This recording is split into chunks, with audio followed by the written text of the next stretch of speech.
continues his international meet and greet, while trade talks with Trump go nowhere and budget talk heats up.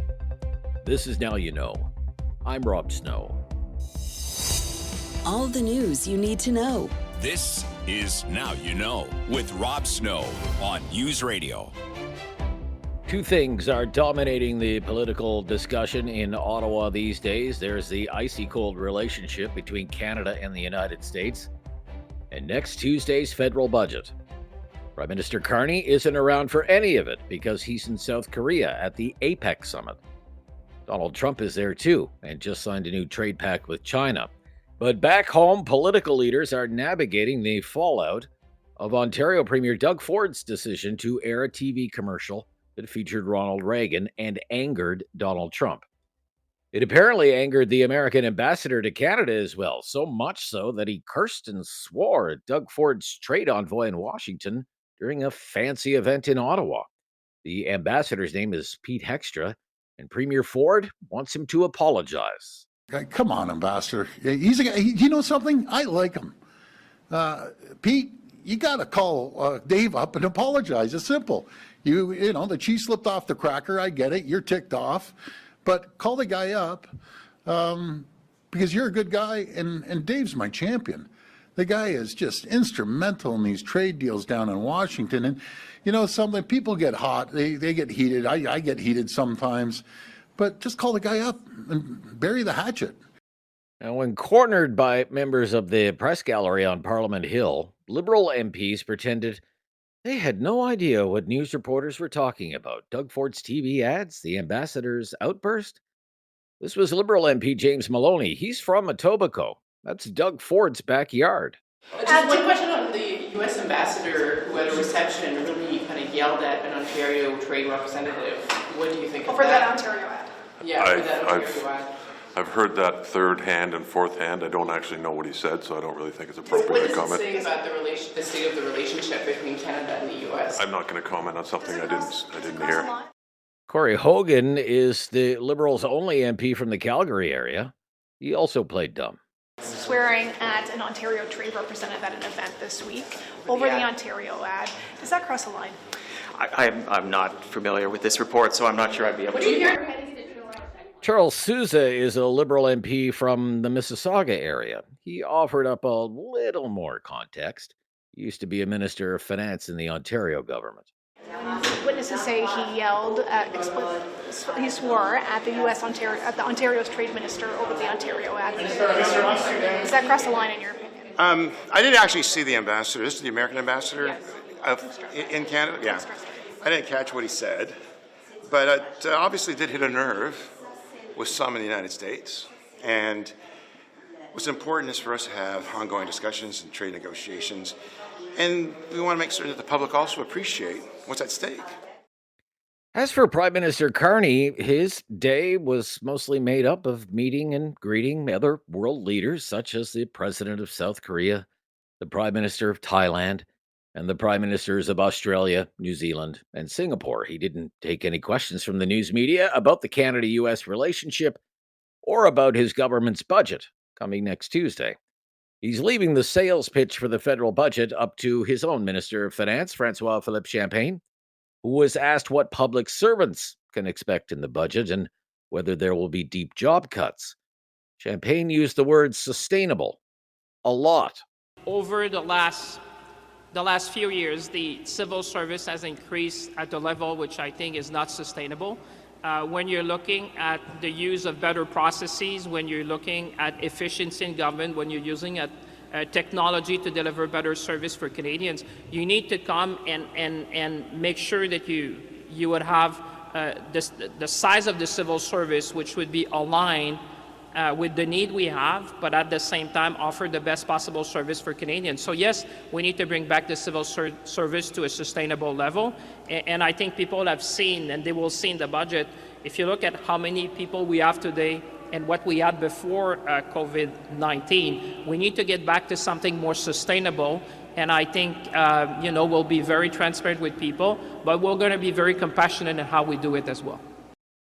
But Ottawa has been buzzing with rumors and speculation that this budget might not get very far, and that Canadians could be going to the polls because of a failed budget vote that would trigger an election. The government's House Leader, Steve McKinnon, keeps raising that prospect every time he sees a microphone. Well, I don't know. That's up to the opposition. I mean, if you read what they say and listen to what they say, in the case of Mr. Poilievre, he didn't even put in his election platform the kinds of things that he's asking us to do. So it's a bit of a stretch to ask us to do things that not even he would propose as a matter of course in his own election campaign. So I think in the case of Mr. Poilievre, he's determined to try and cause a Christmas election to perhaps, I don't know, maybe avoid the scrutiny that his party's giving him right now. The Conservative messenger on budget votes is the opposition House Leader, Andrew Scheer, who says it's the Liberals who won an election. So it's becoming pretty clear that the government is going to use their costly budget as an excuse for costly elections. But there is an alternative. They could bring in what Conservatives are calling for, and that is an affordable budget for an affordable life for Canadians. It's only been 6 months and 5 days since the last election. An election this soon would be extraordinary. The shortest federal minority government in Canadian history was Joe Clark's government. It lasted just 9 months. That government fell on a budget vote back in December of 1979. I'm Rob Snow. This is Now You Know. This is News Radio.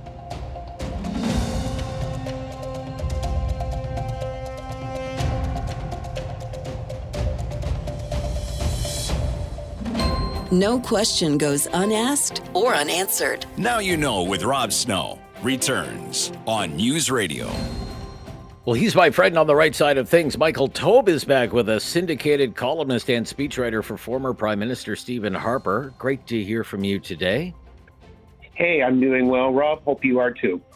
Yeah, everything's good here.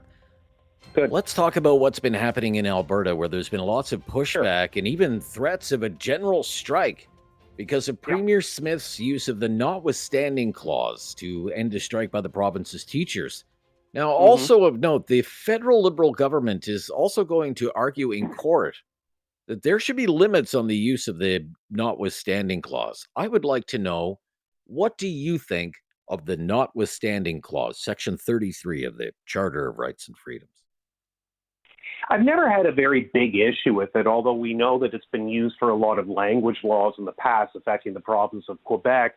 It's also been used for various other issues and activities. For example, Ontario Premier Doug Ford has used it a number of times, even using the notwithstanding clause related to Toronto City Council when he wanted to actually reduce the number of seats. So basically, there's a lot of ways you can actually use it. The reason why not all, but most Conservatives tend to support it is because in many ways it's actually the best way for a province to protect itself when the federal government is putting through legislation that it doesn't necessarily agree with, or it's finding that in the case of here where we're dealing with teachers and teachers unions, that the negotiations have just become so hardline that the only way to move forward is to use a piece of legislation to your benefit. It is understandable why Danielle Smith in Alberta, Doug Ford in Ontario, and others have used the notwithstanding clause. The federal government's position is trying to create limitations that don't exist, or in my view, trying to sort of rewrite the legislation in itself. But the way it currently stands, it wouldn't shock me if it went through a very long and arduous procedure where they're discussing every little minutia and trying to figure out what it does and whether it makes sense. But it is a benefit to the system. If, for example, you believe in checks and balances as they have in the United States, it kind of works in that realm without being a check or a balance, because we don't technically have them in this country. I think the Section 33 is actually important to keep in place. I'm not bothered by it, and it's not because Danielle Smith is using it here or Doug Ford is using it there. I think it's actually an important piece of legislation to either counter certain decisions made by Ottawa and the federal government, or to ensure when you're having difficult moments or difficult negotiations with other forces who are just not either sitting at the negotiation table properly or just trying to be very, very hard-headed and not make any headway in terms of negotiations themselves, I think it's actually important to keep it in place. And I think it would be a huge mistake to put limitations on it. I think a lot of people are forgetting the history and how it all came to be that we have this notwithstanding clause in the charter. Right. Prime Minister Trudeau wanted to repatriate the Constitution from the UK, wanted to embed a Charter of Rights and Freedoms in the Constitution. There's some who think that's because he felt guilty about using the War Measures Act, where he suspended civil liberties to deal with the October crisis in 1970. Yeah. Mr. Trudeau didn't want a notwithstanding clause. He firmly believed everyone had these rights and no government should be able to override them. But several premiers had very serious concerns, to your point, that it would give unchecked power to the courts, that it would undermine provincial autonomy. And the premiers felt, where does the ultimate authority and accountability rest with this country? Does it rest with judges? Judges never have to face the voters. No, it rests with the Parliament in Ottawa and the parliaments all across the country. What do you think about that point of view? What do you think about that point? Parliament is supreme. Well, I mean, there's a variety of it, but yes, I mean, Parliament should be supreme, but at the same time, there are moments and there are periods of time in Canadian history where, unfortunately, even if Parliament remains supreme, if you just look at what I was talking about, which are basically federal and provincial relations, and the fact that they go into loggerheads and cannot reach any sort of happy medium, so to speak. And in the case of Alberta, obviously, the discussion has been a variety of things. We've seen it now with the teachers, which is going on. There's also been discussion of whether it could be used in negotiations if Alberta wants more autonomy on issues. And I think that's one of the issues where it does actually work is provincial autonomy, in the sense that a lot of premiers and their provinces recognize that they don't agree with everything that a federal government particularly wants to propose, or the fact that it will sometimes contravene the understood differences in the Constitution between sections 91 and 92 in the Constitution, and will try to overstep its boundaries, which we've seen primarily with federal Liberal governments, and in fairness, everyone's tried it a little bit. I think that Section 33, like other pieces of legislation or just negotiation techniques, is important to keep in place in case things have to be, shall we say, at least on the provincial side, pushed harder. I understand what people are saying, that Parliament should always remain supreme and that the courts should not be involved.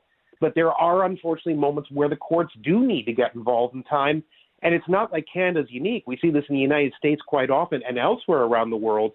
Sometimes that balance of the various powers, the executive, legislative, and the judiciary, you'd like them to all remain separate and check one another, but it doesn't necessarily always work that way. And sometimes the legislative or the executive has to go to the judicial to figure out what's the best route forward. We'll be right back with more from Michael Taube, syndicated columnist, speechwriter for former Prime Minister Stephen Harper. This is Now You Know on News Radio.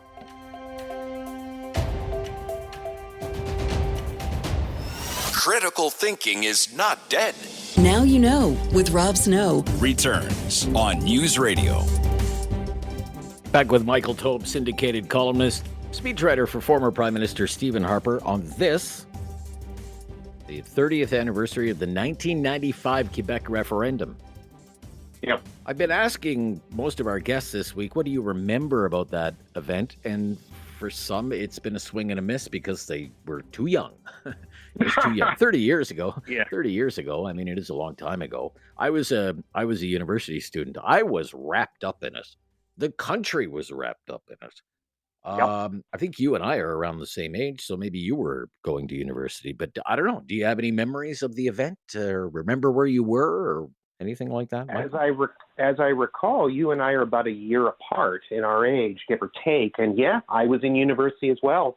In 95, before I actually entered this world, I was doing my master's degree at the London School of Economics, and I remember being immersed in it with as much as you could with what was then called the WWW, the World Wide Web worm, which really dates me back, but that's, those are the early days of the internet. But sure, I mean, it was actually covered in international papers. I used to read regularly the Daily Telegraph, the Times, the Financial Times, etc.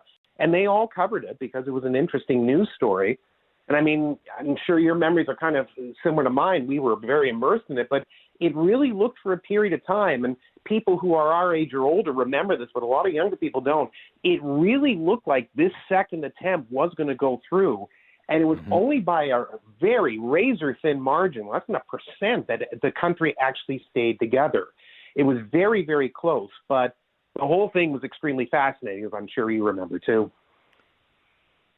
I expected, and I even told Curtis, our producer, you watch, there's going to be all kinds of retrospective pieces and recollections and not much in the news. Not much. I mean, Andre Pratt has a really nice account in the National Post today. Yeah. The separatist columnist for Journal de Quebec and Journal de Montreal is rah, we'll get you next time. Don't forget 1995, as is typically the case with some of those Quebec papers. But not much coverage, though, for such a big anniversary. I'm kind of surprised. Any thoughts on that? Well, sadly, I mean, as time passes, unfortunately, coverage really thins out. Look how little we talk about 9/11 to this day. I mean, there's very little coverage of it now.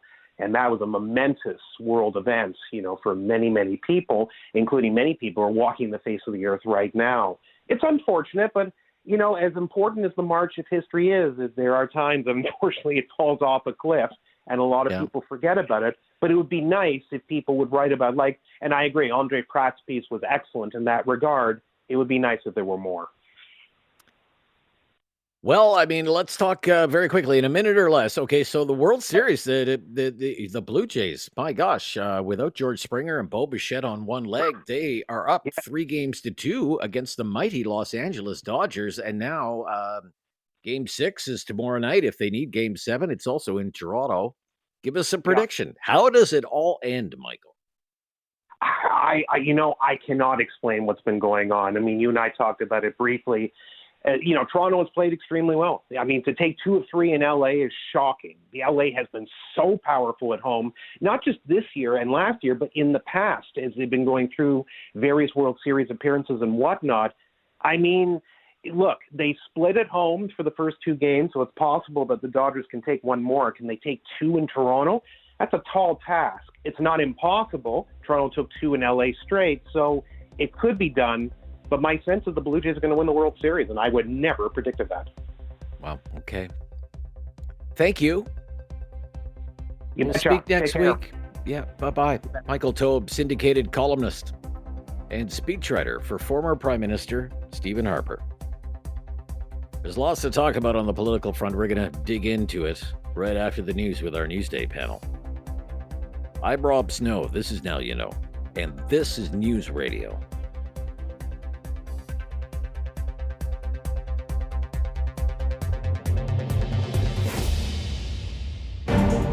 Now You Know with Rob Snow continues on News Radio.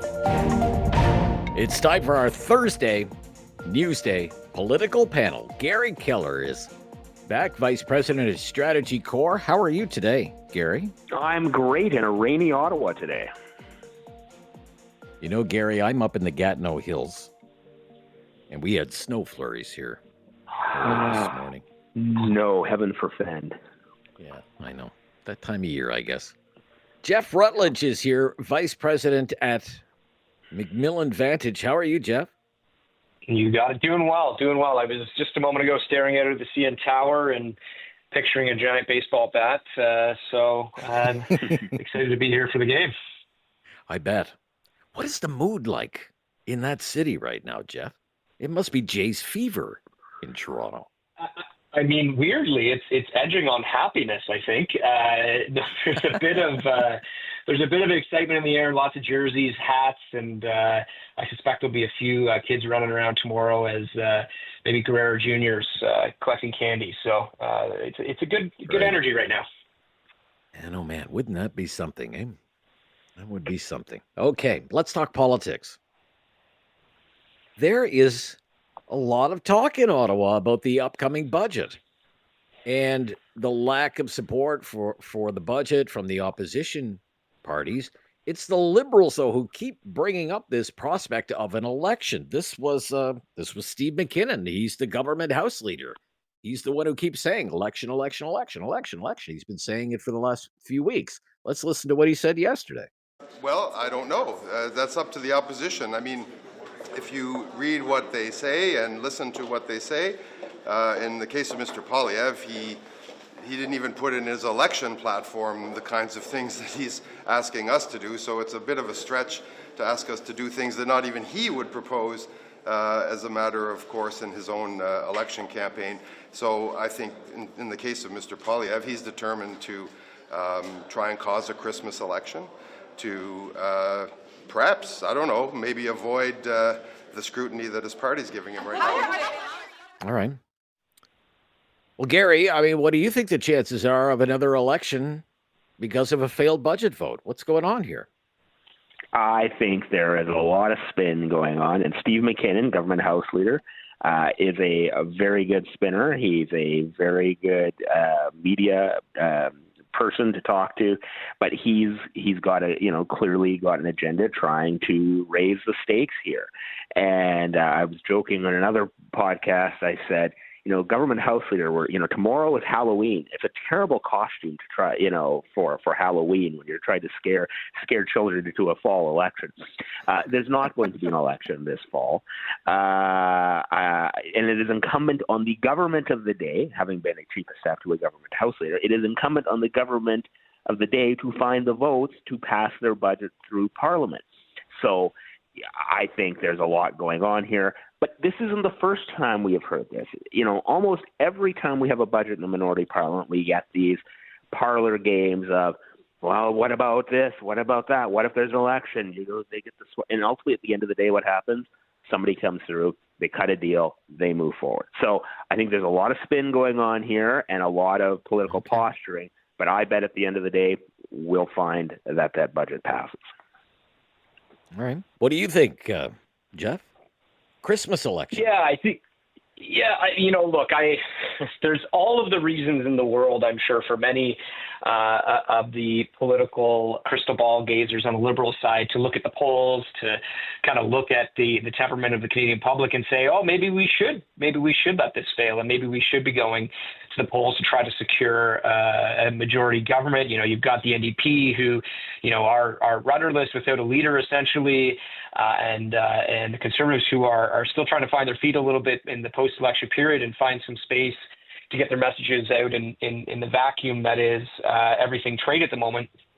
And so there's lots of good reasons for them to go, but I think the political math on it is that it's pretty dangerous at the moment, and the willingness of the Canadian population to punish a government at a time like this, might be a little higher than people think. They expect their government to get to work and get a budget passed, a budget that, arguably would have passed probably very easily had they done it earlier this year versus now. And so I think Minister McKinnon's doing a great job in getting out and inspiring people to think it might not happen, but I think he's doing his job well. Okay. Let's say there was an election. Let's pretend. What do you think would change? Garry, what do you think would change? I'm not sure what would change. I think it really depends on what the ballot question becomes. As you know, in the last election, the polls shifted dramatically over the course of the campaign. For the first 3.5 weeks, it was very much all about Donald Trump. And then as the campaign went on and the Liberals went away from their core messaging, it actually became about affordability, cost of living. And so you saw this last-minute conservative surge. I think the Liberals want to run another election. If they have an election, they'd want to definitely run it on who is best to deal with Donald Trump. While as Conservatives, they want to say, you can't manage Donald Trump. Mark Carney is proof positive. He said he could manage Donald Trump. You can't manage Donald Trump. This is actually about the cost of living, affordability, the ability of government to deliver for Canadians, and they're failing on every count. So I think you'd see the framing along those lines. Jeff, what do you think? What would change, even if there was an election? Would anything change? Well, I think there's, kind of two potential outcomes here, right? You've got the NDP who perhaps might do better without a leader and running in the next election and just kind of focusing on the ground game, which, many people have been out talking about the success of individual candidates in running a local campaign there, and that kind of gets back to their roots.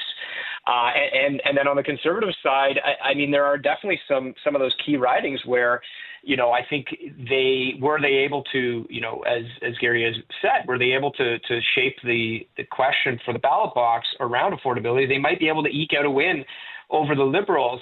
But I think the Liberals have, a reasonably high chance of being able to hold and maybe gain in an election.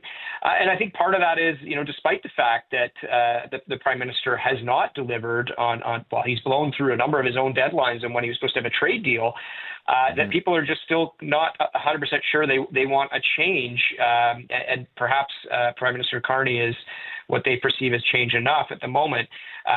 So, I think on the balance probabilities, I think you'd probably see the Liberals eke out a few more seats and maybe get their slim majority.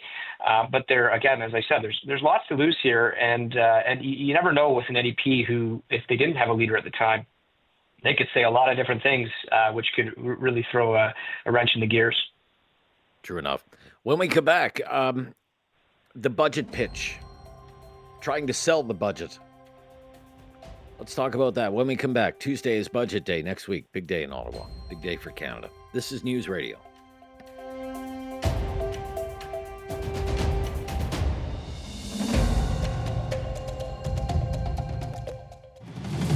Now you know with Rob Snow continues on News Radio.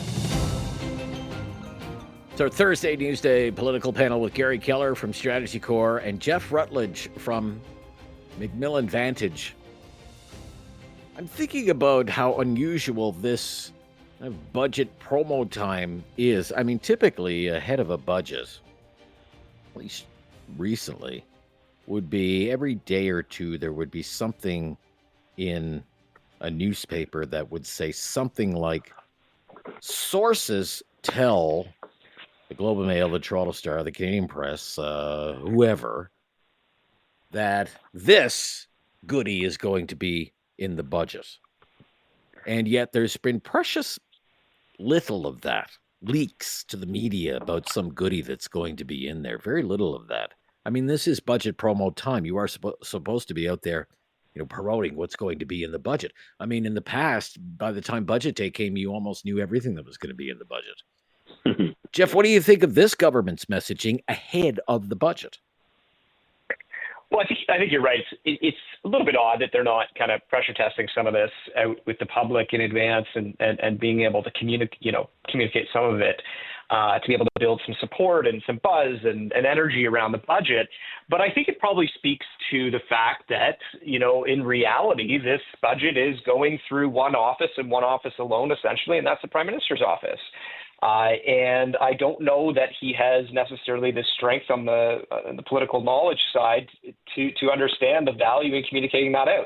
The other piece of it, though, and I think probably one of the limiting factors on them being able to communicate things is they don't know. As much as Prime Minister Carney says he doesn't want to wake up tomorrow to a tweet from the president that's going to dictate or direct our national policy, the reality is waking up to a tweet saying that he's jacking up tariffs by another 10% does, in fact, impact our national finances. And so, he needs the flexibility to pivot in case something changes between now and then, and you never know, it might.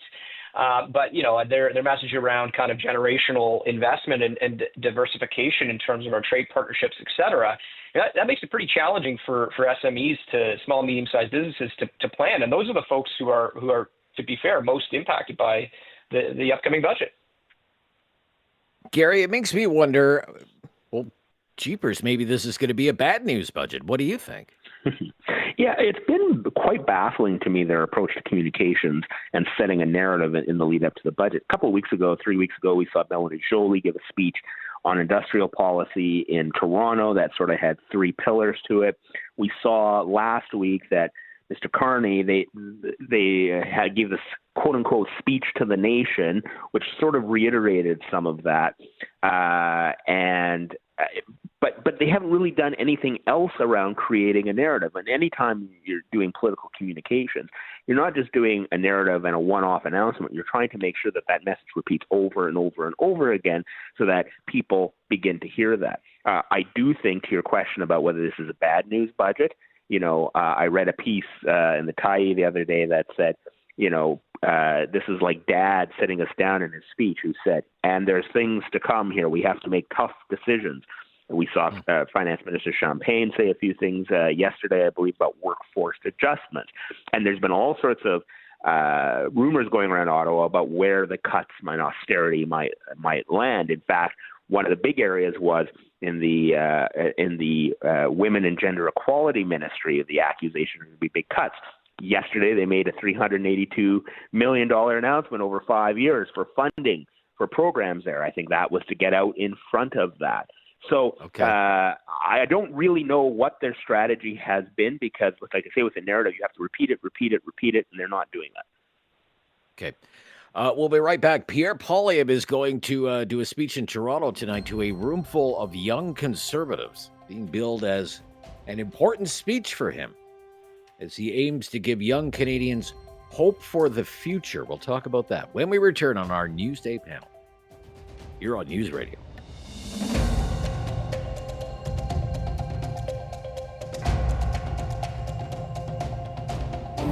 There is no question Rob won't get answered. Now You Know with Rob Snow continues on News Radio. Here with Garry Keller from Strategy Corp and from McMillan Vantage in Toronto today is Jeff Rutledge. In Toronto tonight, Pierre Poilievre will speak to a room full of young conservatives. It is being billed as an important speech on giving young Canadians hope for the future. Jeff, how important is that constituency for the Conservatives right now, young Canadians? It's a massive component of any path to forming government for the Conservatives, and I think that one of the reasons why Pierre has been so successful in recent years is because he's been able to tap into that group and recognize that when they say they're scared about what their futures look like, and they're scared about the debt that the country's accumulating, et cetera, that he is listening to that fear and is communicating that back to the Canadian population as a whole. And I think the other important part of it is that though the Carney government is trying to, I think, move to present this image that they really care about creating success for young Canadians and getting into housing, et cetera, that there's been a lot of talk in the last 10 years about that, and there really hasn't been any movement. And so, in comparison to when I jumped into the job market, which seemed like a bit of a bad time in 2008 and during that recession, a lot of young Canadians are looking at an even more challenging market now, and so I think he's trying to reflect that back with them and hear from them and incorporate that into how he's going to communicate going into the next general election, whenever that is. Garry, what do you think? Yeah, Jeff is right, and I speak from some experience with this, having been a candidate in the most recent election, that young, and not just Conservatives, young voters were the most enthusiastic voters for the Conservative Party, and it crossed the gender divide. It was the younger the voter that tended to be more enthusiastic to vote Conservative. And so I'm looking forward to see what comes out of tonight's speech, the sort of narrative that Mr. Poilievre and the case he makes out for young people to be even deeper into the Conservative Party.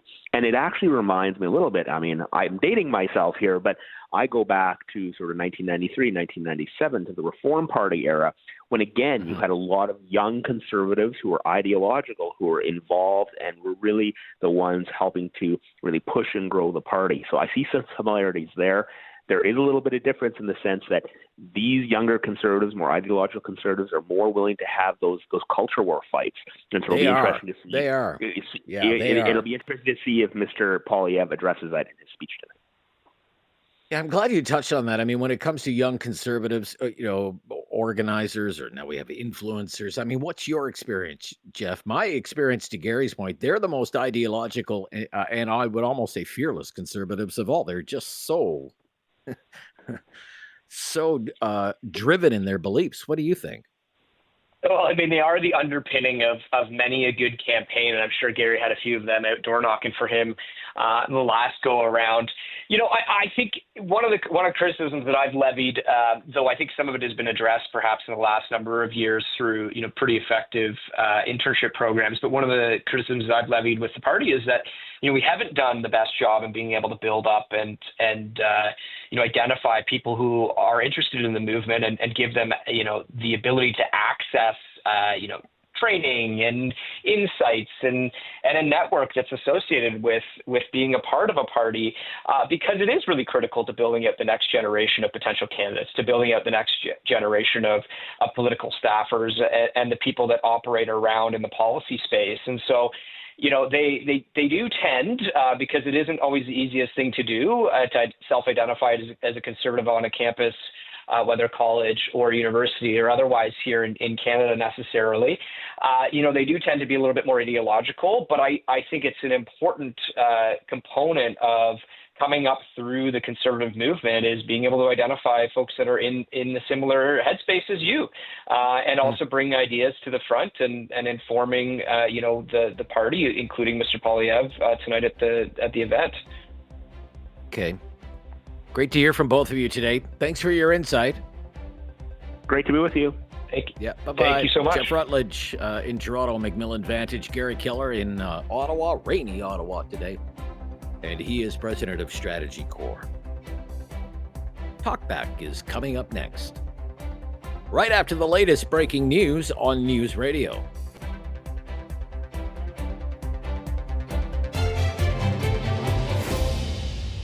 It's time to talk back. On Now You Know with Rob Snow. Call now. And have your say. 1-833-668-2577. Welcome to Talkback. It's 2 hours of debate and discussion on the big issues of the day. Today's topic is the nanny state. The nanny state. I don't think I've ever asked you this before, and I'm really not sure what your reaction will be. Time will tell. But this is what I've come up with for a question for Talkback today. Do you think Canadians are becoming too reliant on the government? Do Canadians rely too much on the government and all the government programs? Is the nanny state taking too much control of our day-to-day lives, taking over too much control of our day-to-day lives? The nanny state. The nanny state. Look, give that some thought. Give me a call. Lots of lines available right now. 1-833-668-2577. 1-833-668-2577. There's a method to the madness. One of the reasons I want to ask you about this today is that for the better part of the last week or so, whenever the topic of food prices comes up, say in the House of Commons, and all the stories about how Canadians are struggling to put food on the table, the Liberals have been firing back at the Conservatives and saying those dastardly Conservatives voted against our national school food program because Conservatives are mean, and Conservatives are just fine if children go to school hungry, which is a rather biting attack. Conservatives, though, they clap back and they say, well, the country wouldn't need a school food program if food wasn't so darn expensive. And it's the government's fault that food is so expensive. And the government feeding school children, the government shouldn't be taking a victory lap over that. Now, I have noticed over the last few weeks on social media, there has been this debate going back and forth about the very merits of a national school food program, with progressives praising it and right-wingers bemoaning it as the nanny state, likening it to the nanny state. So what about a program like that, a national school food program? Is that something that's really needed? Or is that a sign of the nanny state? The government taking more and more control over people's day-to-day lives. What would you say? That's just one example. 1-833-668-2577. 1-833-668-2577. Another example. Childcare. Government-funded childcare. The government calls it universal childcare. The dream of having $10 a day childcare. A Liberal cabinet minister stood in the House of Commons yesterday, was patting the government on the back, claiming that parents in Ontario are now getting government-funded childcare for the low, low price of $16 a day. I don't know where she came up with that number, but she's standing by that number, $16 a day. And she says parents, because of the government's childcare program, are now benefiting from high-quality, low-cost childcare, which may be true, maybe. But other people will say on the right side of the political spectrum, they would question the need for such a program and whether it is even the government's responsibility to run a child care program. Some critics have called it institutionalized child care. Why do they question it? Well, they say it limits personal choice. It hands more control over to the government. And it's another example of the nanny state. So when it comes to a program like that, government-funded childcare, what do you think of a program like that? Is that an example of the nanny state going too far? Or is that an example of early educational infrastructure and an important program vital to the health and well-being of children and parents alike in Canada? What do you think? What do you think? Your opinion on that? Nationalize this, nationalize that. National dental care program. The government says it's helped 9 million Canadians get access to dental care they wouldn't normally afford. Critics say it gives too much control over to the government over personal health decisions. National pharmacare. Kind of stuck in limbo right now, but national pharmacare. The end goal of that program is to have the government assume total control over how Canadians get their prescription medications. The government would take over the whole thing, and people wouldn't need drug benefits anymore from their employer. There are those who think that's a great idea. There are others who think it's a terrible idea, and another example of the nanny state. Big government programs from a social welfare perspective. There are other kinds of examples that could fall under this term, the nanny state.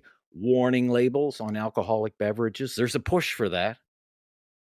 Warning labels on bottles of beer, bottles of wine, bottles of hard liquor. Do Canadians really need to be warned that drinking alcoholic beverages might not be good for their health? Is that the nanny state going too far? In Ontario, big chain restaurants have to display calorie counts on their menu items. Calorie counts on each food item if a chain has more than 20 outlets. The thinking was, well, then Canadians can make more informed and healthier choices. Critics say that's the nanny state run amok. I already know a Big Mac, a large fries, and a Coke is not a healthy meal. I don't need the government to tell me that. The nanny state. The nanny state. Plastic straws, forks, spoons, plastic bags. There are those who insist we need something like that in the name of protecting the environment. Critics call it paternalistic and annoying. And it's the nanny state. This is what we want to talk about today. What's your opinion? Are Canadians relying too much on the government, allowing the government to take too much control over their day-to-day lives? Or do you think, programs like a national school food program, universal child care, dental care, pharmacare, programs that aim to promote a healthier lifestyle or a cleaner environment, surely to goodness they're in the best interests of Canadians and they're worth pursuing? Share your thoughts, please. Could be an interesting discussion today. On Talkback at 1-833-668-2577. If you've never called before, just mention that, and you'll get to go first. This is News Radio.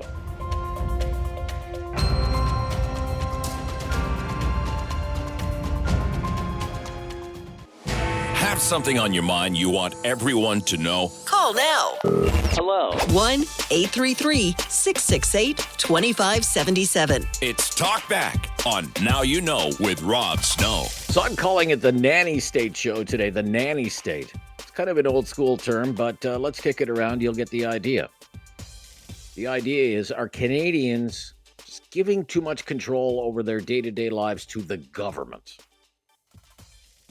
With programs like a national school meal program or a national child care program, dental care, universal pharmacare, whatever the case might be. Or do you view these programs as being in the national interest and beneficial for society? They're good for Canadians. 1-833-668-2577. I'd love to hear from you on this one today. I think we could have a dynamite discussion on this. Let's get going here. Herman is up first today. Herman's in Calgary. Hi, Herman. Hi, Rob. Thanks for taking my call. Can we just cut straight to the chase?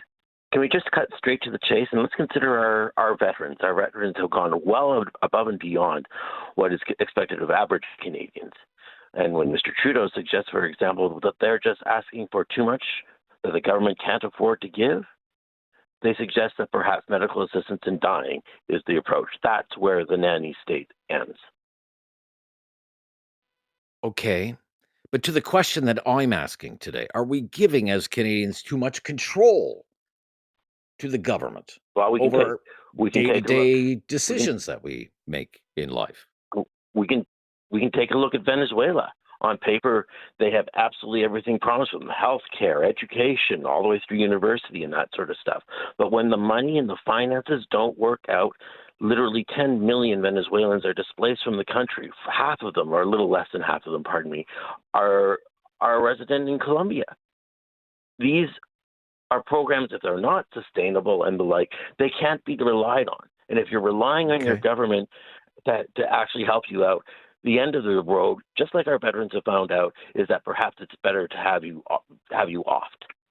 Okay, so let me ask you, for example, what do you think of something like a national school meal program? A lot of people like that program. What do you think of something like that? Sure. It's wealth redistribution. We have to realize that straight off the top. And I am not opposed to basically helping people get a hand up, a leg up in the process. But the issue becomes a national food program means that there's other failures in government. Why aren't the jobs out there paying enough to support? Housing is an example of that. For example, all three levels of government and boost the price of cost of a home, new construction, by 100%. The problem is not you or me and the like. Government is not the solution. Like Ronald Reagan said, it is the problem. Okay, thank you, Herman. Let's go to Clay is up next. Clay, what's your opinion on this? Hi, how are you doing?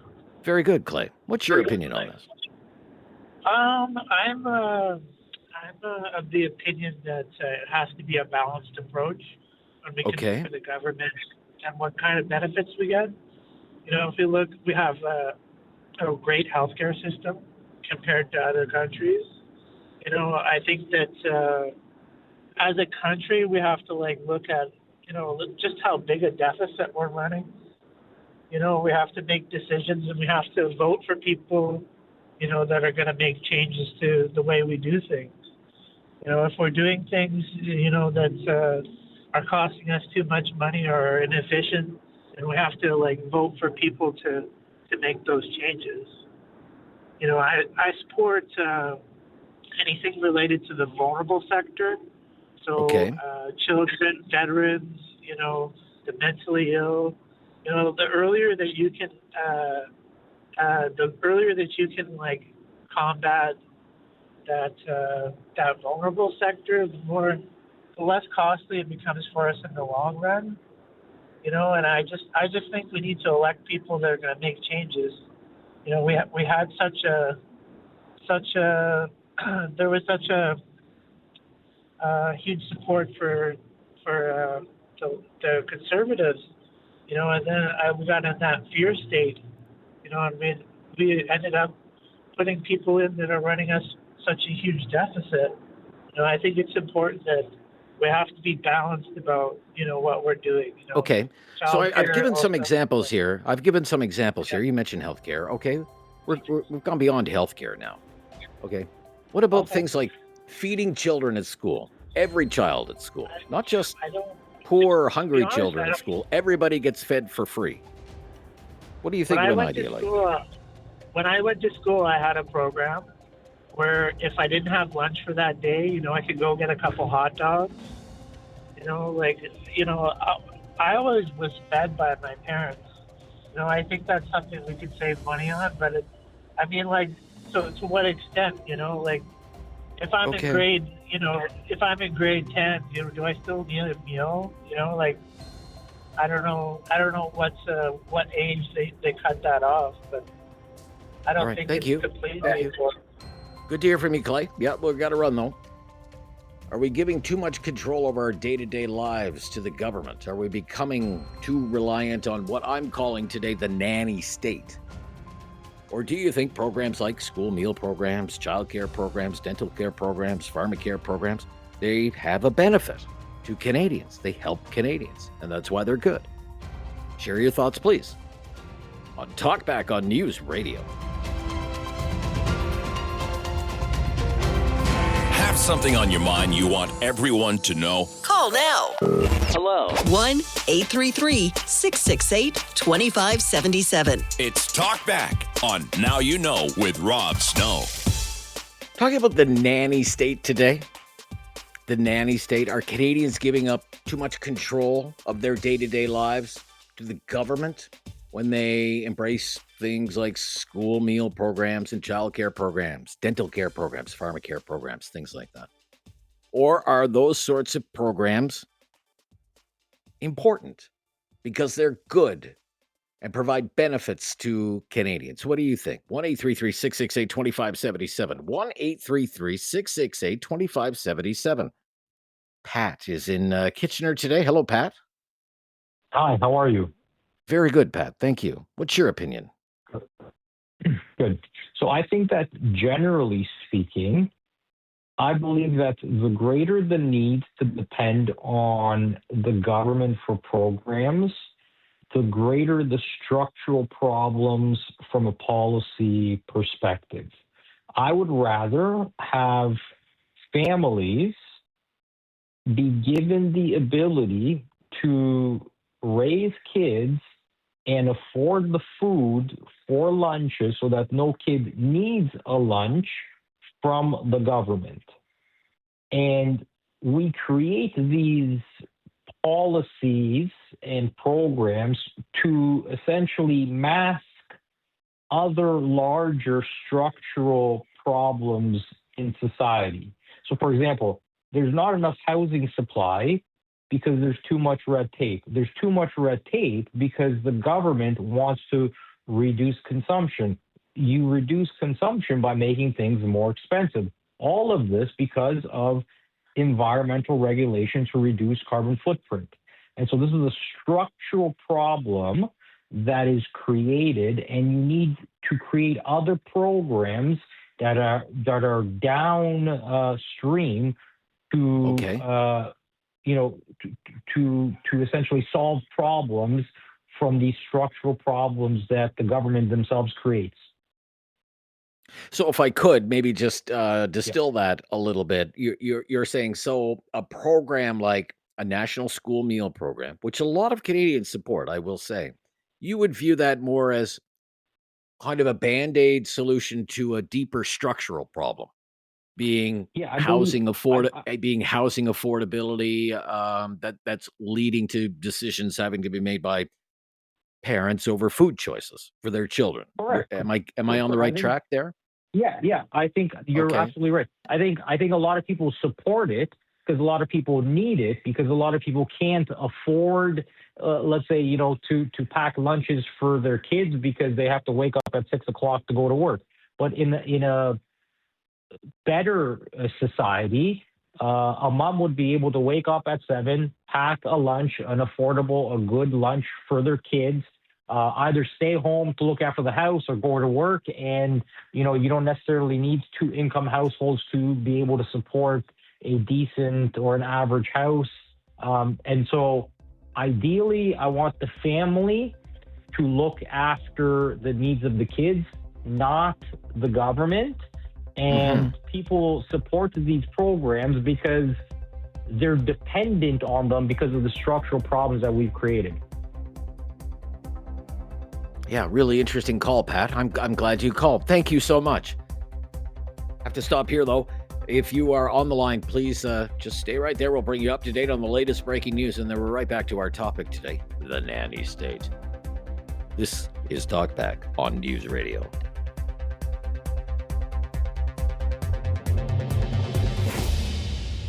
Have something on your mind you want everyone to know? Call now. Hello. 1-833-668-2577. It's Talkback on Now You Know with Rob Snow. I've been asking about the nanny state today on Talkback, getting your opinion on this idea. Do you think the government is taking too much control over the day-to-day lives of Canadians? Are Canadians giving too much control of their day-to-day lives to the government when they support programs like a national school meal program or a national child care program, dental care, universal pharmacare, these sorts of things? Or do you view those programs as overall beneficial to society? 1-833-668-2577. Let's get right back to it here. Jessica is up next in Calgary today. Hi, Jessica. Good morning. Yeah, hi, Jessica. Good to hear from you today. Fantastic. What's your opinion? I have pretty bold opinions, I guess, in the world of childcare, seen as affordable childcare is the number one barrier to women's full participation in the workforce. Okay. Which is good for the economy to have women working versus wanting to work but can't because of lack of availability of childcare. We've recently changed how daycare is charged in Alberta. It's become incredibly, I guess the approach was to make it equal, but yet it is not equitable. So that is something. How so? So it used to be that there were subsidies available for those who needed it, whether you were lower income, on disability. Premier Smith removed all of those and made one price for every single daycare spot, essentially, both in public and private. However, daycares could then charge additional fees for everything from food to transportation. So in the most basic sense, yes, daycare got cheaper for a lot of people. However, then they removed all the subsidies for everybody, and then daycares were given the green light to charge whatever they wanted for all the little things. And so people I know went from spending, $200-300 a month to now spending $1,200 and getting no help from the government. But this is in the world of it that being doesn't sound fair. like $10 a day. That doesn't sound like $10 a day to me. No. There is now there is some places. I'm very, very fortunate that my child is in a nonprofit daycare and that they include the cost of food and transportation in her monthly fees. My fees did go up when this came in by $21, so that's not affecting my budget as significantly as other people who were subsidized and now are having to pay the full $326, I believe it is. However, these are people who are paying significantly less. But also getting into a daycare that is nonprofit like mine is incredibly rare. They don't exist a whole lot here in Alberta. Okay. You've got the ones that are more for profit that are now charging even more money, and yet people aren't even getting subsidies to help with that. So I'm a big fan of access to affordable daycare, particularly regulated by the government. I feel like this should be very much like school in that children should have the opportunity to go. And that was going to be my next question. So you would view, say, what I'd call government-funded childcare as being of benefit to society, that it's part of the early learning infrastructure, educational infrastructure, quality, affordable childcare. Okay. Quality, affordable childcare is not just for, the full participation of women in the workforce, but it has so many other benefits. That being said, you also brought in the whole idea of a national food program, which on its surface, I think is great. I'm deeply troubled by the idea of any child being hungry ever. Sure. However, as somebody who, as I said, my food is covered at my daycare, but it is part of the fees. My daughter doesn't eat daycare food. She doesn't like it. It's not her thing. Okay. They provide food that, in my opinion, could be improved. Breakfast is often white bread with jam or cheese whiz on top, and that's it. Okay. Let me just give you kind of the bare bones right-wing response to this. Okay. Oh, It's I know. not I up live in to, Alberta. it's not up to, I know, but I want this for the other listeners in other parts of the country as well. It's not up For to the sure. government to take care of children. That's a parent's responsibility. And it's not up to the government to feed children.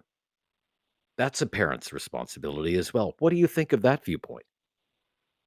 So I guess my viewpoint is I'm actually a little more right-wing on the feeding thing, because you're paying money that then is not to food that's probably not going to get eaten. Like, you can't provide food for everybody that everybody's going to like. But my argument is, by providing opportunities for everyone to be successful in the economy and the workforce, then they can provide their own food for their own children.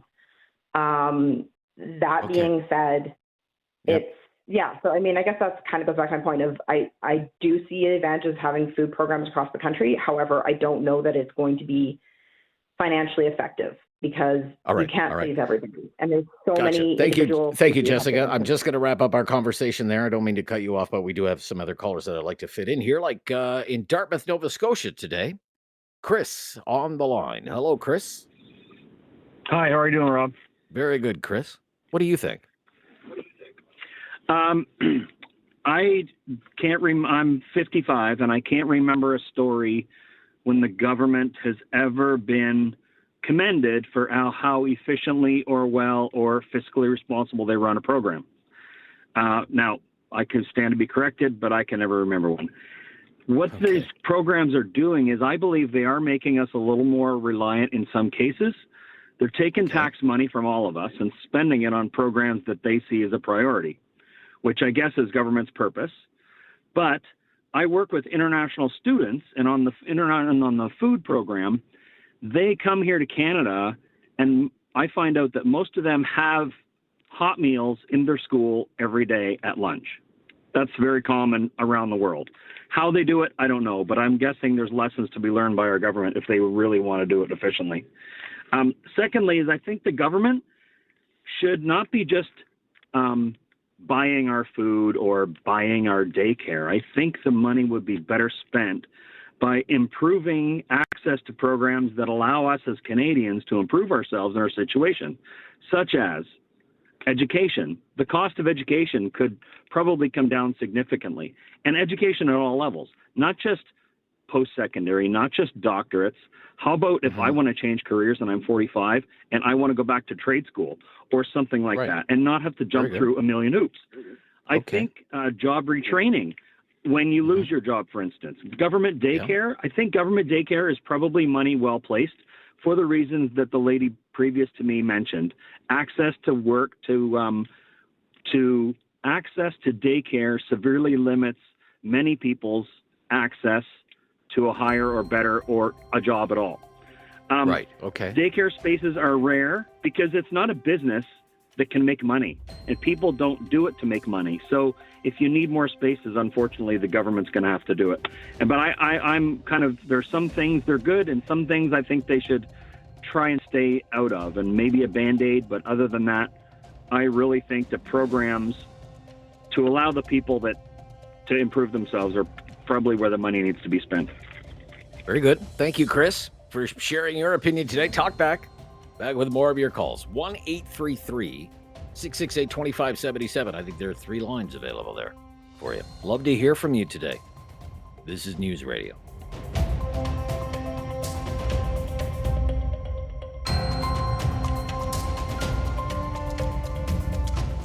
Have something on your mind you want everyone to know? Call now.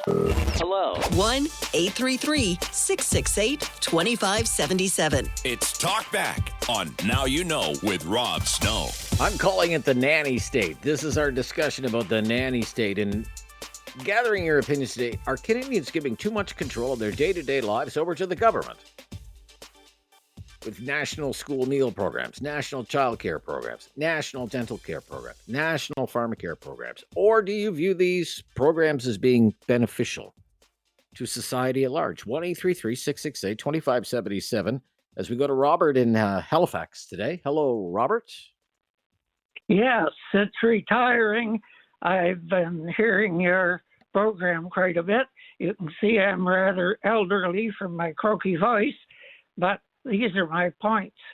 I finally called you, not intending to previously, because of becoming quite infuriated about your two main points about your current question. The first point being the use of the term nanny state, trying to give it a negative connotation.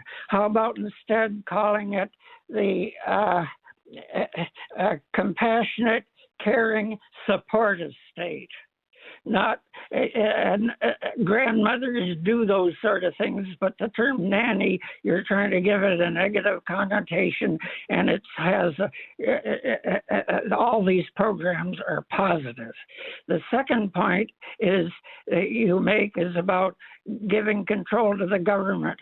Every one of these programs gives more control to the people. They get more control, not less, by all these programs, the food program, the daycare, the dental, the pharmacare, help to the veterans, help all of them get more control. They don't give any control over to the government. The government gives them control over their lives. So those. How do you say that? How do you see it that way? How do you see it that way? If I could, sir, why do you say that? Well, it's obvious. The food programs give food to and nutritious food, in contrast to what the earlier caller said. In Nova Scotia, it's nutritious food, so even the ones who could bring their own meals get better fed, but the ones who can't, child poverty is a problem. It's there now and has to be helped. And so this gives power to the children and their learning. The daycare, as already pointed out, gives power to the parents to be able to go to their jobs, knowing their kids are well looked after, with a second advantage that the care is professional and good and guaranteed. So that gives power to the children, it gives power to the parents and control to the parents of their lives, not taking control away.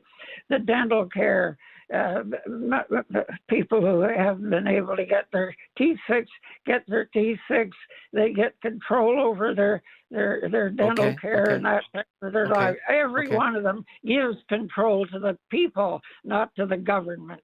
And the nanny trying to give a negative connotation when it should be a compassionate, caring, supportive state government, not. And if nanny means that, it does, but you're trying to give a negative comment. And finally, my final I'm not trying to give it. I'm not trying to give it a pejorative spin.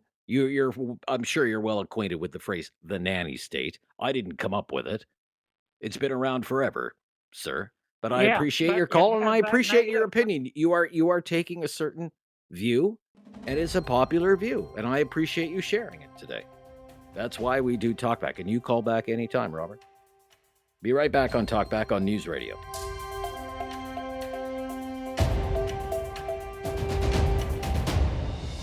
Have something on your mind you want everyone to know? Call now. Hello. 1-833-668-2577. It's Talkback on Now You Know with Rob Snow. It's our discussion on the nanny state today. Asking, are Canadians giving too much control of their day-to-day lives to the government when they support things like national school meal programs, national child care programs, dental care programs, pharmacare programs? What do you think? We're asking the question. All opinions are welcome. Giselle up next in Calgary. Hello, Giselle. Hi, Rob. Hi there. Hi. What's your opinion? I've disagree with the previous caller. I'm on the exact opposite spectrum. I think that the government, if there's too much government involvement, then they have to start a bureaucracy and they pay for consultants. And, it seems like the money just ends up going into the pockets of other people. I think what they should do to help people is to decrease the taxes. I think the less government involvement, the better. That's not to say that there are some social issues that need to be addressed. Some parents are negligent and so on and so forth. But I once asked an actuary 40 years ago, I said, what would you do? What do you think would be the best thing the government could do to help its people? And he said to have less government, to have less taxes. Okay. So instead of starting all these bureaucracies, all these programs, then make it so that it's better for mothers to be able to stay home for the first 4 or 5 years. Incorporate 4 or 5 that years. in. Wow. Okay. While the kids are little, before they start school, make it so that the tax system rewards that. Make it so that the tax system rewards families. There was a study done in the Netherlands where the tax system was more beneficial for people that weren't married. So as a result, couples weren't getting married. The government changed their tune, and they made it more lucrative if you did get married. And guess what happened? More people got married. So I think the government doesn't. The more socialism you have, the more bureaucracy you have, the more consultants you have. You're just wasting money all the time. Okay. Thank you. Thank you, Giselle. I know you're. Okay, sure. Go ahead. Yes, sorry. Just more accountability in the government. More accountability. Okay. Oh, big time. Thank you, Yeah. Giselle. Yeah, very good. Very good. Is Irvin there? I believe Irvin is next. Irvin? Yes. Yes, Irvin, Hey, your Rob, opinion, you're doing a great please. job. Thanks again. Oh, thank you. What's your opinion? Yeah. Well, for us, it's quite simple, actually. I remember growing up in Europe and, basically having all the meals covered. So you had your breakfast, you had a bit of a brunch and lunch and something before you went home. And at this point of time, I actually send my kids, 2 out of the 3, because of their age, back to the motherland. And that's one of the great things that they're enjoying right now is the mom doesn't have to worry about it. We pay about $75 equal to for a month per child, and all their meals are covered. So it's a burden taken off the parents, and it's kind of the no child left behind. Okay, a burden, So, but why should it be a burden to feed your children? burden meaning making a decision of what are you going to pack, basically, that they're going to eat. That's the biggest burden some parents face, thank God. But as I said, you don't eat first day, you don't eat the second day. You're going to eat for sure the third day, because that's all you're going to get, and they're not going to be as picky, and everybody gets the same meal. So it's nothing new, nothing less, and it's simple as it gets. Okay. All right. You actually send your children back to Europe so they can take advantage of a school meal program? Am I understanding that No, right? but they got to learn their culture, and because I see. Okay. A lot of times you kind of get pressed into it, and it's actually a higher education system there. And calling from Alberta, way less strikes. Okay, I understand what you're saying. Thank you. Thanks. Take care. Well, opinion is all over the place today in hour number 1 on our topic. Let's keep it going in hour number 2 and see where we end up. This is News Radio. It's time to talk back. On Now You Know with Rob Snow. Call now. And have your say. 1-833-668-2577. Welcome to hour number 2 of Talkback, where we've been talking about this idea of the nanny state. And we have been asking, do you think Canadians are giving too much control of their day-to-day lives over to the government when they support programs like national school meal programs or child care programs or dental care programs or universal pharmacare programs? one of the reasons I wanted to introduce this today is because, look, I don't know if there's going to be an election on this budget that's coming next week. But if the last couple of weeks in the House of Commons are any indication, when there is an election, one of the lines that the Liberals will be using against the Conservatives is those mean and nasty Conservatives voted against our national school meal program. They're so mean and nasty. They would let children go to school hungry. How could you ever vote for them? The Conservatives have been trying to fight back on that, saying, hey, government, don't do a victory lap because the government now has to feed children at school. And because children are going to school hungry is because of high food prices. It's because of your management of the economy. The parents can't afford to feed their children. That's kind of the political back and forth on that. The bigger picture, though, is that the nanny state, a program like a national school meal program. Just as one example. What do you think? 1-833-668-2577. As I say, there's many, many more. Let's go to Cy in Halifax. Hello, Cy. Hey, hi, Rob. Thanks for having me on the show. Yeah, this is you're my welcome. first time here. Yeah. So here in Canada, we take pride in supporting public education, community welfare. So we always look for social programs. We point to examples such as like Finland school system, Singapore school systems, such like that. But I want to give you an example of Tamil Nadu in India, which has one of the most successful and long-running school nutrition program in the world. It's called the Purache Talavar MGR Midday Program, which has been expanded from 1982, where the main simple motive was no children should be too hungry to learn.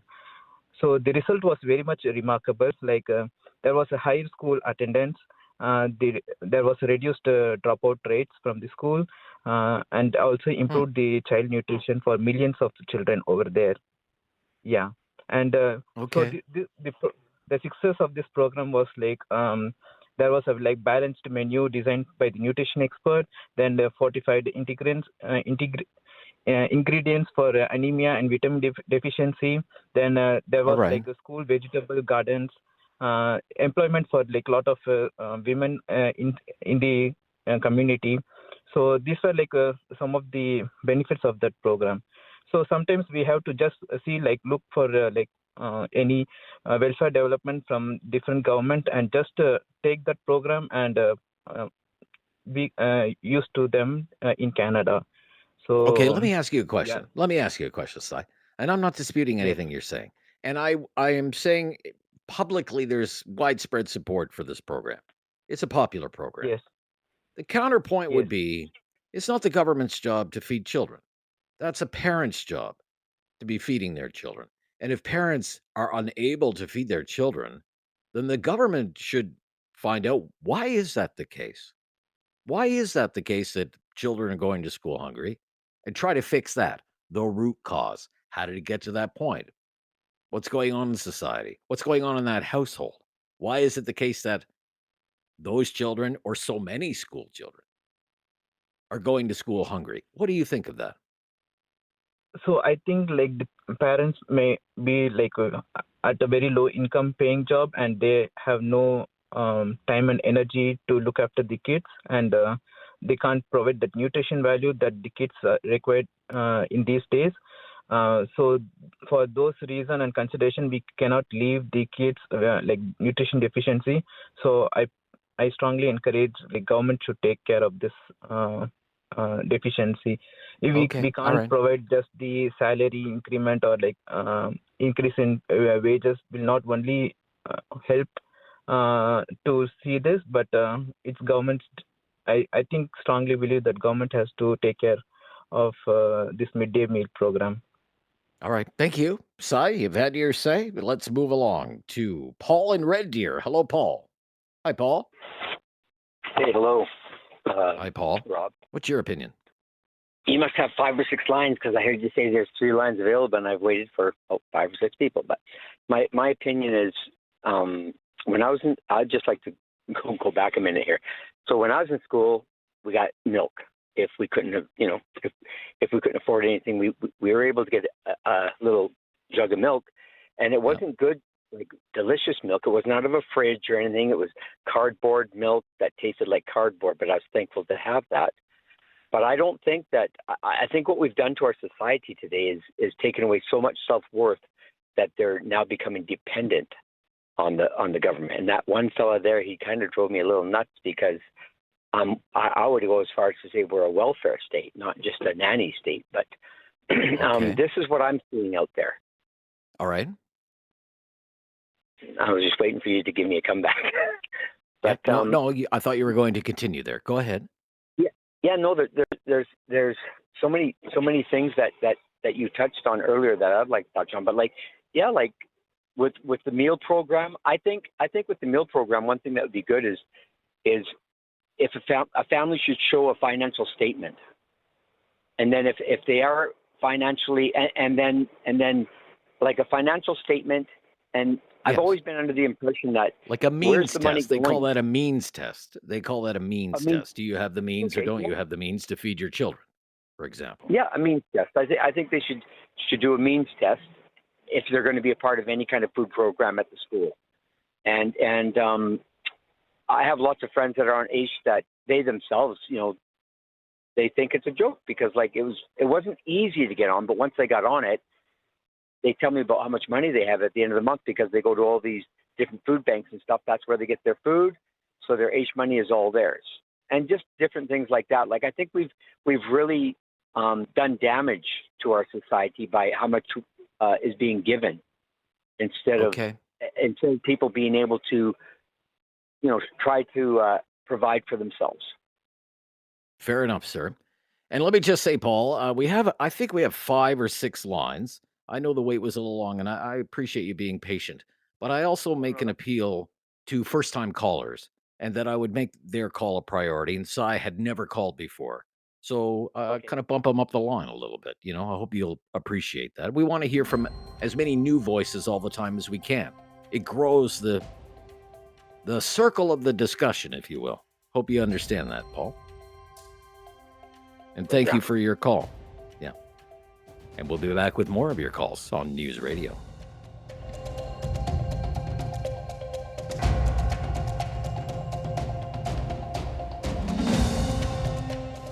Have something on your mind you want everyone to know? Call now. Hello. 1-833-668-2577. It's Talkback on Now You Know with Rob Snow. On the nanny state, are Canadians giving over too much control of their day-to-day lives over the government, feeding their children, taking care of children? Pharmacare, we haven't talked about yet. Even the dental care program. 1-833-668-2577 to Fritz. Yeah. Hi, Fritz. Yes. Good afternoon. I want to say I love your show, and Thank you. I want to just say that I agree with almost every caller that is against against all that free stuff. Because first of all, it isn't free. We still pay through taxes.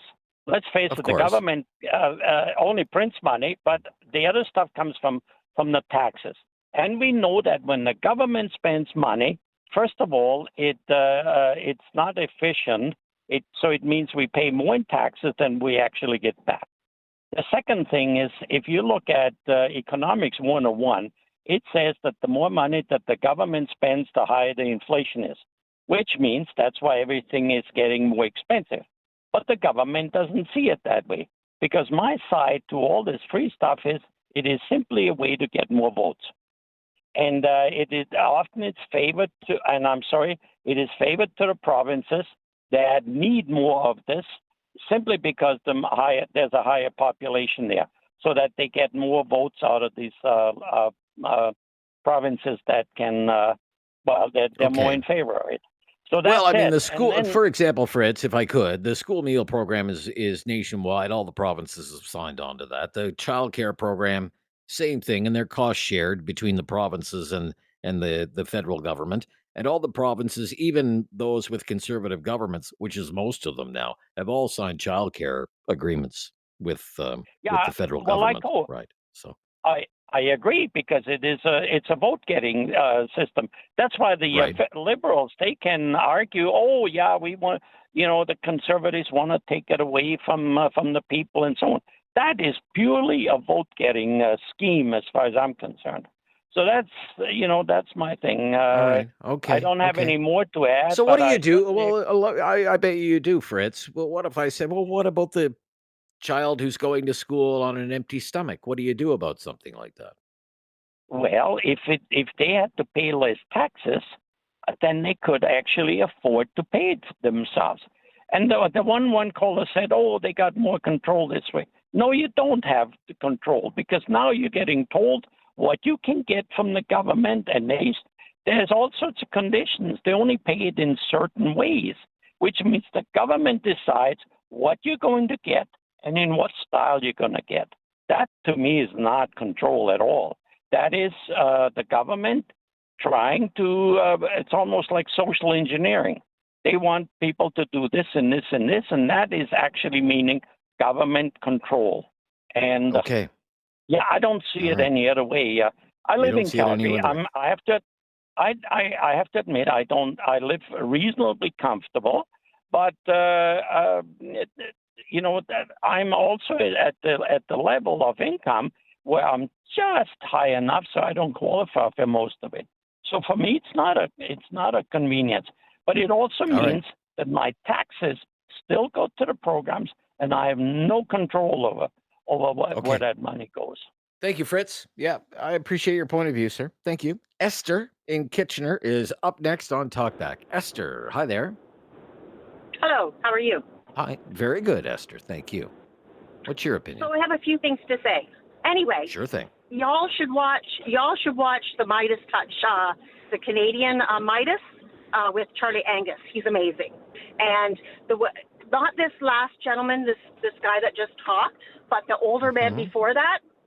Thank God we have people like him, because people like you are very, very selfish and condescending, and I will. Why would you say that? Why would you say that? Because you Pardon are. me. You Pardon. are. Why are you insulting you know me? What? You're PC, I'm just asking a question. I'm just asking a question. I'm welcoming all opinions here, and you're taking very personal attacks on me, and I will not stand for that. No. I'll put up with a lot of stuff. Sorry. Goodbye. It's not the Esther and Kitchener show. Okay, I will put up with a lot. Okay, but calling me selfish and everything. No. I don't have to take that kind of abuse from you, Esther. I am welcoming all opinions here. People who think these programs are beneficial, I've heard those people out. And people who are opposed to these programs, I have heard those people out. And I would have heard you out too, but instead of coming right to the point, you chose to insult me. And there's no need for that. I'll be right back. This is News Radio. Welcome back to Talkback. Final half hour for us here. It's been a very interesting discussion, to say the least, so far. I introduced the topic as the nanny state, and I'm just measuring opinions, gathering opinions on whether people are giving too much control over their day-to-day lives to the government with programs like national school meal programs, national child care programs, national dental care programs, universal pharmacare. There's far from any consensus on this today. Right back to it, though, with Keith in Calgary. Hello, Keith. Hi, Keith. how are you doing today? Very good, Keith. Yep, thank you. What's your opinion? Well, if I can take just 2 seconds to roast the guy who thinks anybody on AISH has it easy, he really needs to actually take a look at that. But anyways, moving on. The topic of the day has got so many edges to the sword, right? So one of the issues that these programs address, without getting into their other parts of it, is the fact that there's a great number of parents out there these days that just aren't very good parents. And whether they have the resources or not, they don't do the things their kids need to. So like they might be, whatever their reasons may be, there's a myriad of them. They don't send their kids with lunches that are proper. They don't take their kids to the dentist. And if they're using not having the money for it as an excuse, at the very least, for those people, the kids don't necessarily need to suffer as much because it removes one of the mechanisms of an excuse, if you will, for poor parenting and poor management of their own situation, if you follow my drift on that level. Okay. So to further I'm the following you concept, so far. and Yeah, you're making good points, and all so fair. to further the concept, the reason everybody should get the food is because how's it fair otherwise? If it became a budget concern, the easy answer to that is to do it the same way as many other things. The structures are in place for sliding scales. So, somebody over a certain income level pays $75 a month, or just to pick a number from a hat, for school lunches, and just like low income people get a waiver for school fees for lunchroom supervision, perhaps we look at that as being a mechanism for low-income people to take advantage of the same program, and then everybody can feel good about it because those that can pay for it and should do, and those that cannot and are unable don't have to. So that would be the justification for everybody having access to the same program. I've heard another line of reasoning, for example, just on the school food program, because it's something everybody can relate to. Would it be better, say, to have a program like that that feeds every child in school, regardless of whatever income bracket they're from or their affluence or lack thereof? Or do you just target us, okay, and you only provide, say, a school meal program for those who are going to school hungry? Well, there's the potential there. This is how it's been explained to me at times in the past. There's the potential there for stigma. There's that child there, he gets his lunch at school. Okay, he's poor because he's poor, and it becomes kind of an outcast almost. Do you think there's anything to that, for example? Okay, so speaking to the stigma, I had just the opposite growing up for a couple of years. I went to a private school. I was in Vancouver, and I went to a private school, much like the one Trudeau taught at. And it was just the opposite. They had school lunches there, but you had to pay for it. So the stigma was against those that had the bagged lunch. And I never went hungry. I mean, don't get me wrong. I never went hungry. It's not like that. But the stigma was against the person who had the bagged lunch. So I understand the concept, and I think you remove the stigma by everybody has the same lunch, and nobody knows who's paying for it or not. And, there's still going to be a that's stigma kind of my point, yeah. Because people that can are going to send their kids with extra, and you can't stop that. You can't control that. And maybe that's not a bad thing necessarily overall, but nonetheless, the fact is regardless of income, no kid suffers for want of food, at least while they're at school. And I think overall, that is a good thing. So, like I said, whether you segregate it out and make people that can pay for it, or whether you just blanket cover it, I think the program needs to be for everyone. Like, I don't think you can pick and choose. Okay. All right. I don't think there's any criteria that's valid to pick and choose people who get it. Gotcha, Keith. Thank you for sharing your opinion. But we have to move along now to Cambridge, Ontario. Alexandria up next. Hi, Alexandria. All right, let's try Mary then in Kitchener. Hello, Mary. Hi. Hi, Mary. Hi. Well, I'm an old person, okay? I'm 82, okay? Fair enough. I'm growing up, say, in 43, I was born in the 50s, say. Well, I think people expect too much today. We would have oatmeal for breakfast and oatmeal for supper. Okay. No one today would a lot ever of oatmeal. do that. Right. What? I said that's a lot of oatmeal. Yeah, but the people today won't accept that. And I was a single mom with no money. I didn't buy Cocoa Puffs. Right. No, it's oatmeal. Yeah. And I have a relative that always took oatmeal to the food banks because you can stretch your hamburger, you can make muffins, you can make cookies, you can make a meal. And guess what? They told her not to bring oatmeal anymore because nobody was taking it. I think the people today have become too soft. Too soft. Okay. Yeah, I do. Really? Like, I've been through adversity many times, and I didn't know where the next meal was coming, but there were no programs. I think we're promoting society, like you say, a nanny state. And by the way, I'm from Kitchener. Too much dependence on the government? Is that what you're saying? I would say so because... You would say so. Okay. No, I would. And I'm sorry, I'm from Kitchener, but Esther was something else. Oh, well, it's okay. That happens. People get fired up. Passions can run high on some topics. No, but I just don't like. I just won't take personal insults. People today do not know, and I had a stepdaughter on welfare all the time.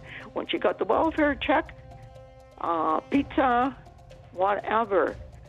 They have not the resource. I say, buy a bone, a soup bone, and all the vegetables, and that's a healthy meal. I don't think they know how to do We've got to go, that. Mary. We've got to go. Okay. It's very popular, I will say, whether it's childcare or whether it's the school food prep. Canadians love these programs, and for the most part, would never accept the idea that they be taken away by, say, a new government. 1-833-668-2577. Love to have yours, say, on Talkback on News Radio.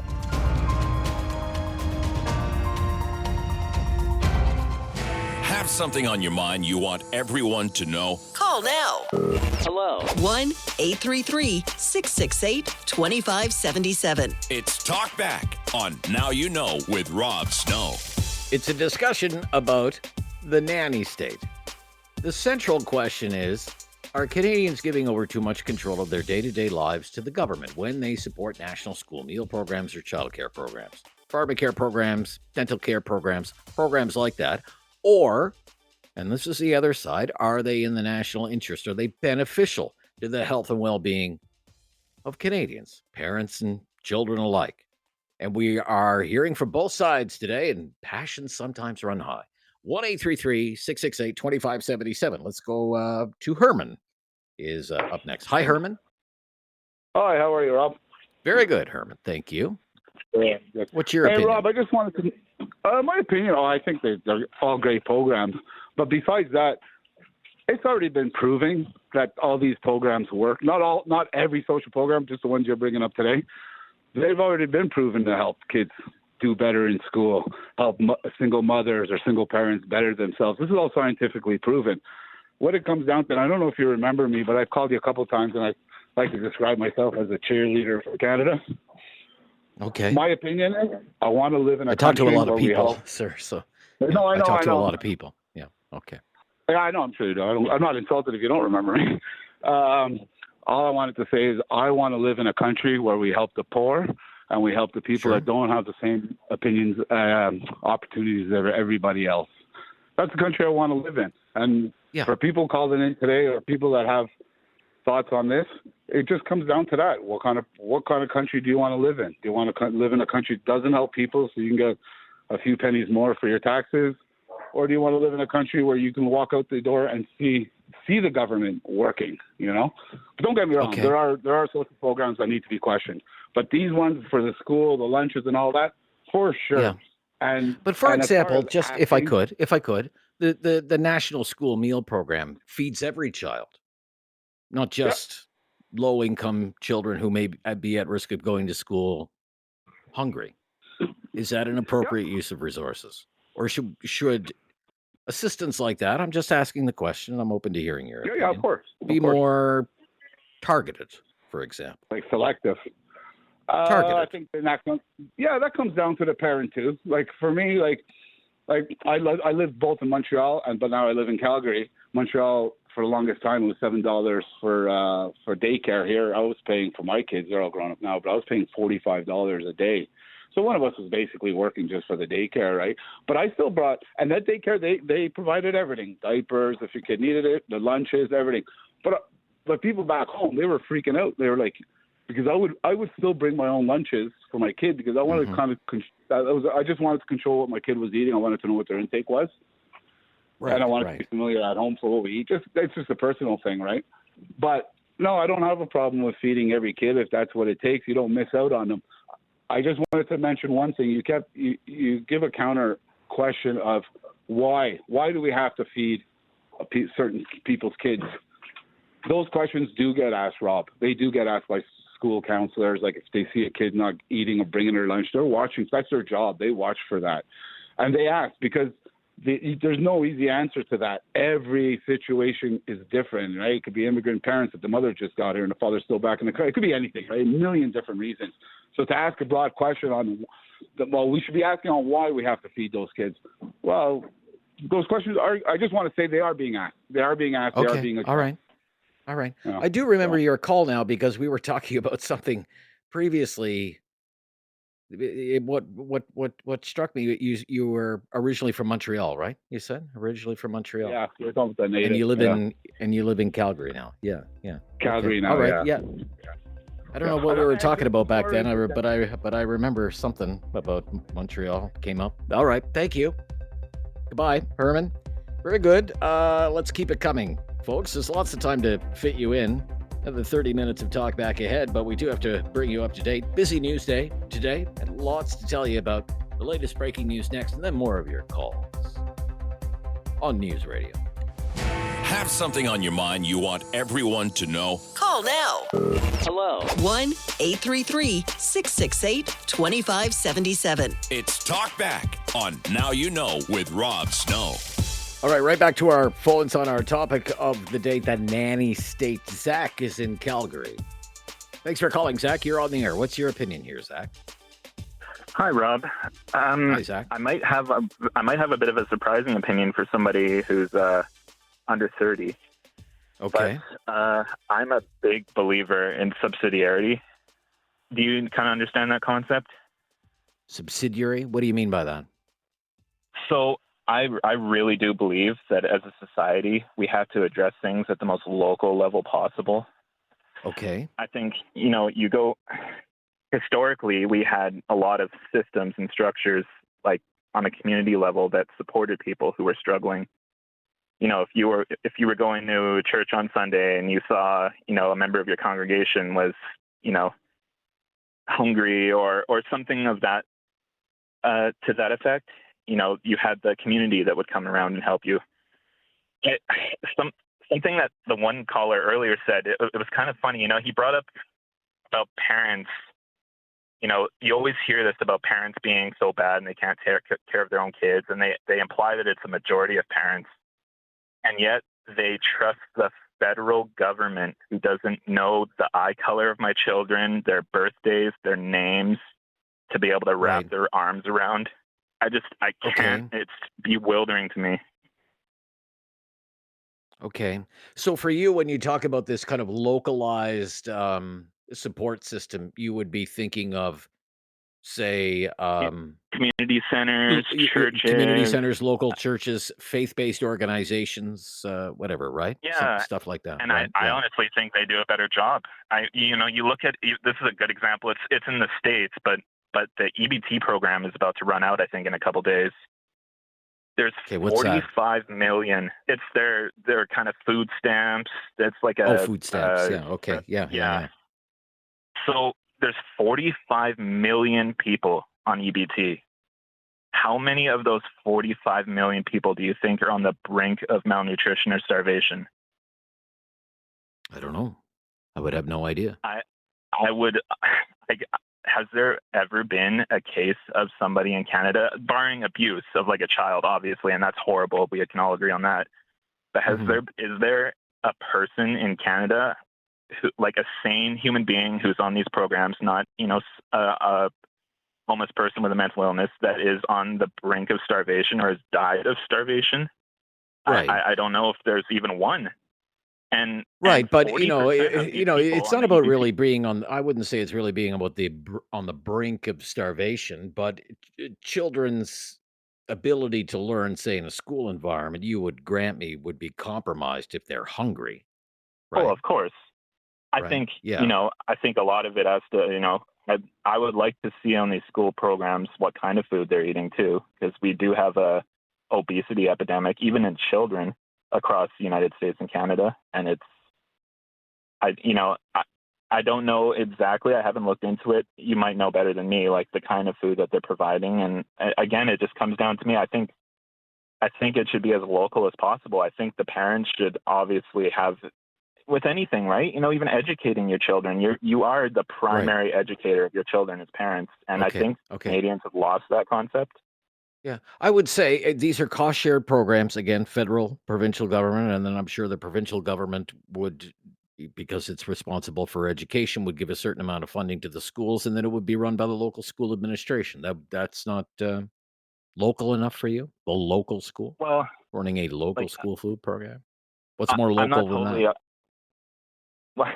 I'm not totally, like I said, I'm not totally opposed to, helping people on the margins. I think it's our responsibility actually to help people who are on the margins, obviously. Yeah. But it's this bureaucratic slog that we have in Canada of these billion-dollar programs, and there's no money for it. Like, I'm in my 30s. My children, we're borrowing money from my newborn children at this point, and I don't understand. That is an interesting point. I mean, this is now just at the federal level. This is a $1 billion program. That's what's been budgeted over the next few years, $1 billion from the federal government. And then you throw in the funds, because they're cost-shared, funds being kicked in by all the provinces in the cost-sharing arrangements. It's in the billions of dollars. But is it beneficial to society? Does it improve the health and well-being of children in the case of that particular program, school meal program? Be right back with a couple of more calls, and then we'll call it a day on Talkback on News Radio.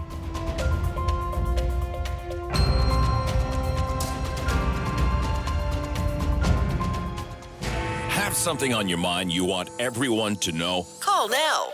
Hello. 1-833-668-2577. It's Talkback on Now You Know with Rob Snow. So the core question today was whether Canadians are giving too much control of their day-to-day lives over to the government. Are we living in a nanny state with things like school meal programs, childcare programs, and the like? And the discussion has been all over the map today, and it continues here on Talkback with Jessica up next in Calgary. Hi, Jessica. Hello. Hi, Jessica. What's your opinion? Well, I am a parent of a 9-year-old, and I would love to have schools make lunches for all of the kids, but I wouldn't want it to be a federal program. I think that it would be best if the parents paid. So if it was a school, that there was a lunch program, that all the parents would pitch in for whatever the cost would be. Kind of like the for schools at the lunch hour, like everybody has to pay school fees. And so I pay at the beginning and the middle of the year for my daughter to stay over lunch at school. And then that it costs. So it's like $350 or whatever it is to pay for whoever is kind of babysitting the kids over lunch. So I see. Something similar to that. Right. Why are you resistant to a program like a national school meal program, which is a real thing run by the federal government in partnership with the provinces? Because it kind of leans back to this idea of entitlement, where if I can't provide and my child can't go hungry or malnutritioned, whatever the case may be, that the government needs to step in and provide because I can't. So I think that, and it takes away from families being able to provide, like, to earn it. Just it's not easy having kids. I don't get any subsidies for anything because I make too much money, but I still go to work every day. I still make lunches. I still do all of the things. It would be great because I think if you pay into a program it would be less than what I would pay for groceries for the week to make her lunch. But yeah, I don't think I'm entitled to anything because I work full time and I have to wake up earlier or I have to budget. I don't think I'm entitled to anything. I think it's all right to have to earn something. So if I got to pay X amount of dollars in taxes, I don't think that benefit should go to somebody who makes less. I think everybody should pay a bit. Maybe I pay $5. Somebody who makes a bit less, maybe they pay $1 or $2. But everybody pays kind of what they can to help provide for all the children going to school, because kids with empty bellies don't do well in the classroom. So, all right, Jessica. Thank you. Thank you. You'll get the last word today. Really appreciate that. I know we left some people on hold. I hate to see that happen, but time is tight, as they say, and the news stops for no one, and the latest breaking news is coming up next. Tomorrow, we could pick right up where we left off if you want to call in tomorrow. It's the Friday free-for-all. Talkback. That's always an adventure. You never know what could happen on the Friday free-for-all. Full of surprises. Join us then. I'm Rob Snow. This is Now You Know. And this is News Radio.